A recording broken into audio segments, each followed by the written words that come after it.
మా కుల దేవతను వీడియో చేస్తా పోలరమ్మని. పోలరమ్మకు పెట్టుకుంటున్నాం మేము. అది పోలరమ్మకు పెట్టుకుంటున్నాం.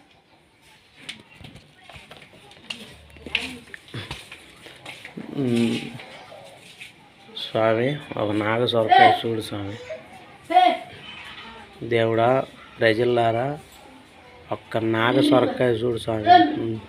అటు సొరకాయ అటు తోక ఇటు తోక అన్నారు. అందరు మోసం చేశారు. ఇంటికే గుమ్మడికాయలా కట్టుకోవడానికి ఇంట్లో ఉంటే మంచిది. ఎండిపోయిన సొరకాయ ఉంటే మంచిది. అందుకని నేను ఇన్ని కష్టాలు పడుతున్నాను. ఒక్క నాగ సొరకాయ చూడు స్వామి. ఒక్క నాగ సొరకాయ చూడు స్వామి. నాగ సొరకాయ ఒక్కడు చూడు స్వామి. కావాలి ఇంటికి కట్టుకోవటానికి, ఇంటికి మంచిదని ఒక్కడు చూడు స్వామి.